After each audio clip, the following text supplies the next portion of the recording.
morning, y'all, and welcome back to my channel. Thank y'all so much for tapping back in to see what I have to say. I promise y'all, it truly does mean the world to me. But with that being said, what are we talking about? We're talking about this regulatory regime change here in America.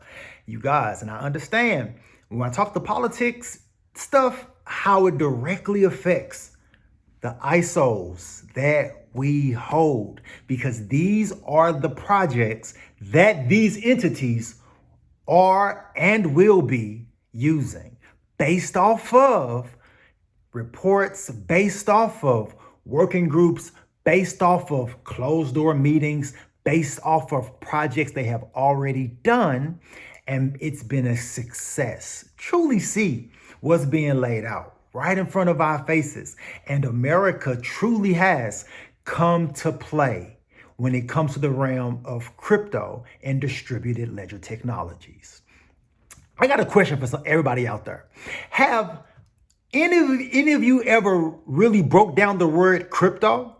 When you look at what it is CRY PTO. And here in America, when we get time off, literally we call it PTO, meaning paid time off. Now, if you think about what crypto is going to do, it's going to give you potentially a everlasting PTO. If you get my drift, if you're in certain projects and, making certain moves, and hopefully it gives you the financial freedom that you're looking for, which will give you an everlasting PTO. But think about that, like cry PTO, because that's what we're doing. Everybody cries PTO. Like, oh my God, I can't wait till I get to PTO. Oh man, I can't wait till I go on PTO.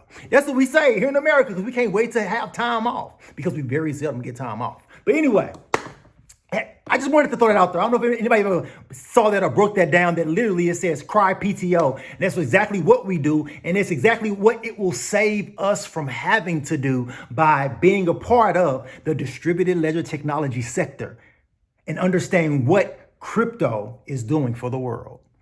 Truly understand and see, okay, you guys, but more diving back into this whole regulatory regime change. And we have the White House's head counsel for crypto, Bo Hines. He did an interview. I want you guys to just listen to the things that's coming out of his mouth and truly see, even when we get later on in this video, and he talks about the stages that we have went through as far as implementation and all of that. Truly see, y'all, this is a roadmap and this is a plan. And they're getting ready to pull the entire American economy onto blockchain. Okay? Just follow me on this. I'm always going somewhere the first part of this video, and I'll be right back. Well, the president's working group on digital asset markets making recommendations it says will usher in the golden age of crypto and follow through on President Trump's campaign promise. Joining me now, the leader of that charge, executive director of the Presidential Council of Advisors for Digital Assets, Bo Hines. All right, Bo, so you've got some breaking news for us this morning. Tell us what the plan is. Yeah, well, look, first and foremost, I just want to thank President Trump and our brilliant AI and crypto czar, David Sachs, for all the hard work that they've put in to this report and really just doing what they can to help this industry. This is an industry that's been beaten down and kicked down over the course of the last decade and a half, more specifically under the Biden regime. All the blue tape that they had to fight through, the headwinds that they were pushing through just to innovate here in the United States is quite remarkable. And the president created this working group on digital assets, in which I'm the executive director, and he tasked us with working across relevant agencies to produce a list of comprehensive regulations and reforms and recommendations that would create a clean and robust framework so industry knows what the rules of the road are. This is no longer policy making through prosecution. We're creating an environment that will allow for these innovators to thrive and build here in the United States. So can you give us more specifics about what this is going to look like and what these recommendations are? Sure. So, we've looked at this in really three phases. We've had the demolition phase, removing a lot of the blue tape that existed, eradicating Operation Choke Point 2.0, which was a real thing under the Biden regime. What this was, basically, for your viewers, was an attempt to prevent digital asset firms from interacting with traditional financial institutional players. And so what we've done is we've removed a lot of that blue tape that existed there, those overburdensome regulations. Then we work on construction, which construction here is a stable coin framework, which we've actually had signed into law in this past week with the Genius Act. This is basically a digital dollar. It updates the archaic payment rails within our system. It creates more expeditious and transparent, more cost-effective transactions for the American people. And it also secures U.S. dollar global dominance for decades to come. But the other piece of legislation that we still have to work on is market structure. And we have clarity coming out of the House. Both of these bills received immense bipartisan support. So what you'll see in this report is we talk about the bones of market structure, everything that they got right in clarity, what we'd like to see the Senate chamber do and adopt as they push this second piece forward on the legislative agenda. Then we look at implementation. We're talking about tax reforms in this report. We're talking about how we protect consumers in this report. This is over a 160-page document. It's quite robust, but we're really excited about it. And I just want to thank all the participants of the working group that contributed to this. Paul Atkins over at the SEC, Secretary Bessent, Secretary Lutnick, so many folks that have done so much to propel this industry forward and make sure that the United States is the leader in digital asset financial technology. Now, y'all just heard the first part of what Bo Hines just had to say in regards to this entire sector, in regards to where we are going as a country. This would not have been a thing. And I'm going to keep saying it because it's mind-blowing, because just seeing the way that this is, and think about what this is on. This is on Fox News. Really, really, truly focus and take this in, because what has been happening, and I've said this before, the institutional investor, the institutional player, most of them consume their education from the news. Most millennials, most Gen Zers, people go to TikTok, they go to Instagram, they go to all of the social media. With the older generation, they know you get them at the news. Because no matter what, no matter if it's the person who likes to just watch the evening news or the morning news, or if it's the person that has the stock channel on 24/7, but it's the news. And you now, depending on where you sit at, you have legitimate news sources like Fox and Fox Business, like Bloomberg, Crypto Report, your MSNBC, your CNN. They are all reporting on crypto in very favorable, very educational ways. Truly see what's being laid out right in front of our faces, and understand moving forward out of 2025, going into 2026, 2027, short of some type of calamity happening in the space of Web3, this is going to be the most incredible time in human history, and it will be written in the history books. I promise you guys, I'm not just saying this, because it truly is the onboarding of the fourth industrial revolution. Okay, follow me on this.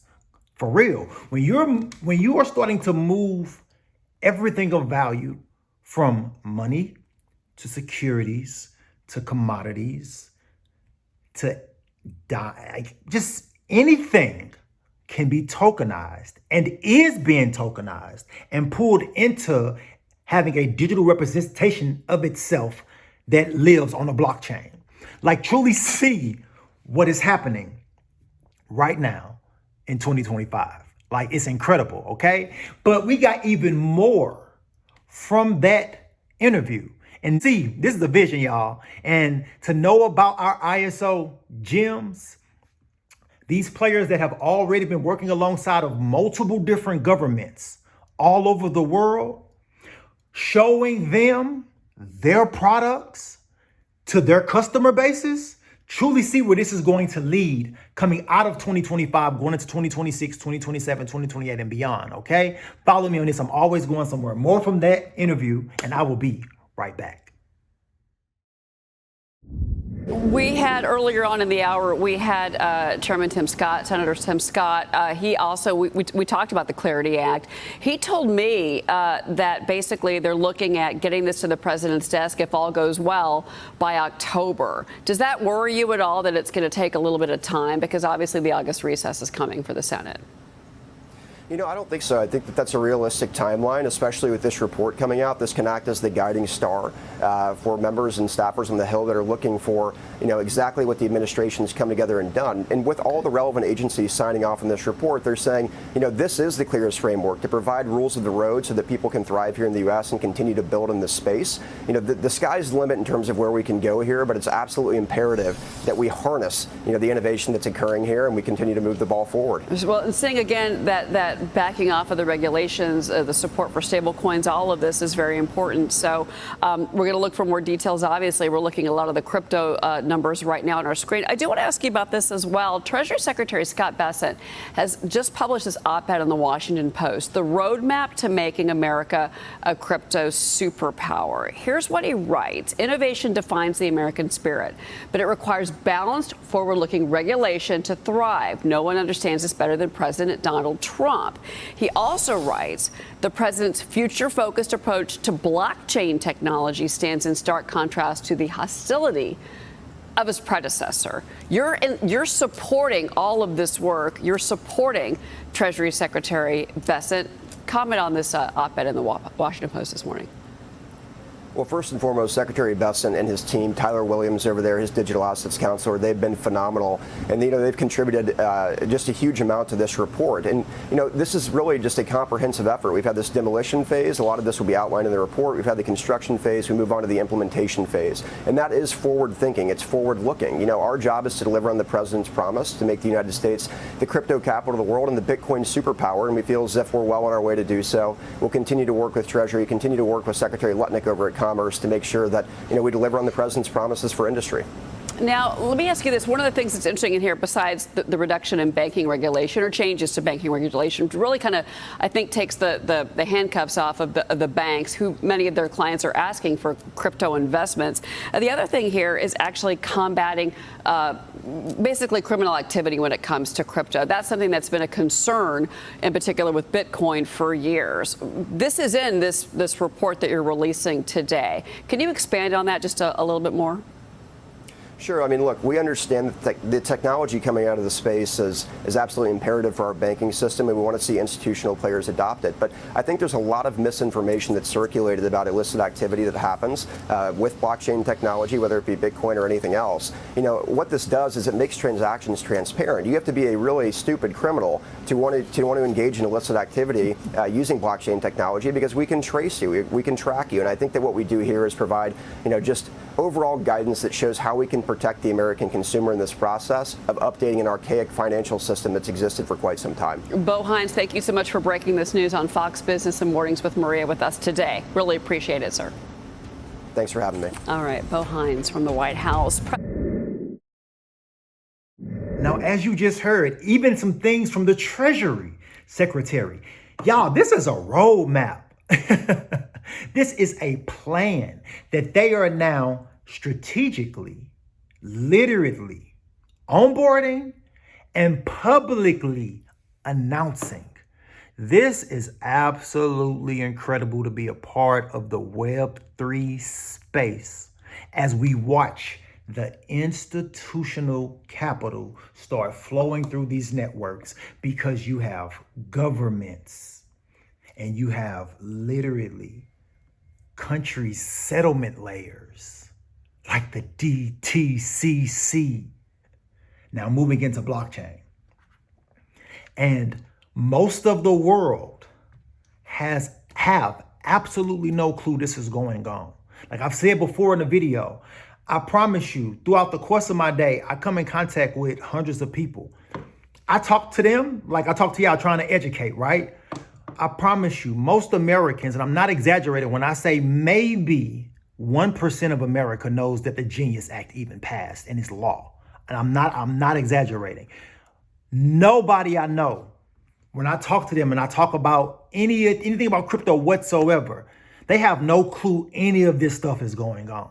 And for you, no matter where you sit in the world, to be watching me right now and to know the things that we know based off of the information that has been given to us in different press releases, in different news articles, and different announcements, we sit in a position that can only bring immense value because we're talking about the rails and rich real-time gross settlement systems of countries are ran upon or have some type of tie into.